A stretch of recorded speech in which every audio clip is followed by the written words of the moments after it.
Welcome to the Daily MBA, where business wisdom is served fresh and fast, straight from one of the top MBA programs in the world.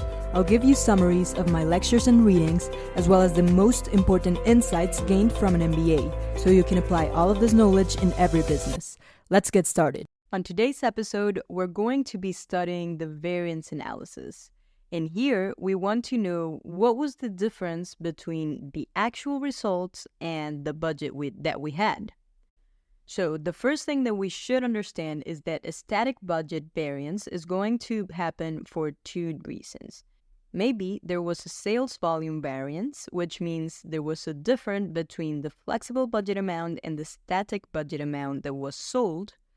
Or you may also have flexible budget variances. So this may be the difference that was between the actual results and the flex budget amounts. When we're looking at the flexible budget variance, this may be related to the sales price variance, the fixed cost variance, or the variable cost variance. So either it can be from quantity or the price variance.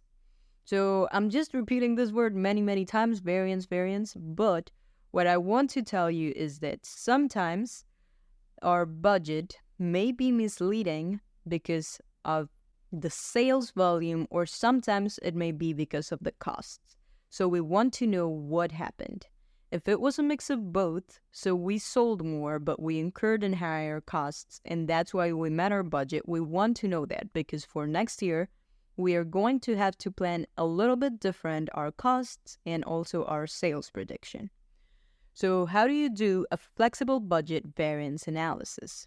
You have to have four different things: the actual amounts, the quantity, the price, and the standard or budgeted amounts. So we're going to take two important equations, and then I'm going to walk you through how to look at each one of them. But so one of them is going to be the efficiency or the quantity variance. And so the equation for this one, I'm going to be putting it while I'm talking. It is AQ times SP minus SQ times SP. And what does this mean?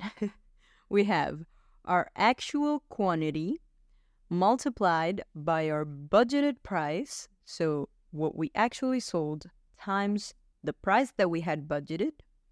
And from this, we're going to subtract the budgeted quantity that we had imagined that we would sell times the budgeted price. So we're going to find this difference, and this is going to give us the quantity variance. So how much did it change in the quantity aspect? Then we may also want to see if there was a cost or price variance. It may be called either of those ways. So for this one, our equation is going to be AQ times AP minus AQ times SP. And let me break it down for you again. This is going to mean what was the actual quantity that you sold times the actual price, so your actual revenue that you got, minus the actual quantity, but here multiplied by your budgeted price. So you're not going to be comparing it to your current price, but the one you had planned. And this may show if there was a price variance, which may be the one leading for maybe either reaching your goals or not reaching them. These equations are going to be relatively simple, but what you have to consider is that you have to break it down for many categories. So let's imagine I already had created my entire budget based on the guidelines that we discussed in my last episode, and then I already got my sales from the first quarter, or maybe my sales from the entire year.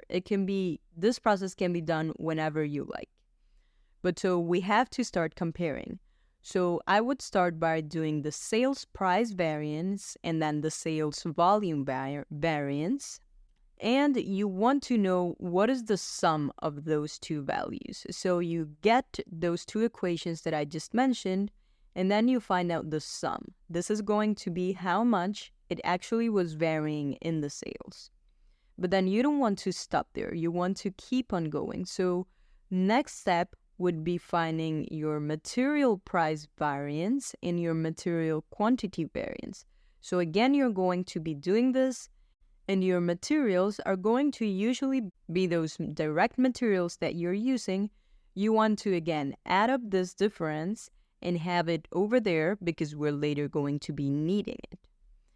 Apart from direct materials, you may also want to look at direct labor costs. So maybe your labor costs were cheaper or more expensive than what you had planned. So again, I would do a labor rate variance and a labor efficiency variance. Once you have those two, you should add them. And then next step would be adding the variable manufacturing overhead. So you again do price variance and efficiency variance, and then you're going to be adding those two up. The key here is that you need to add both of these numbers all the time. Either that is with direct materials, direct labor, variable overhead.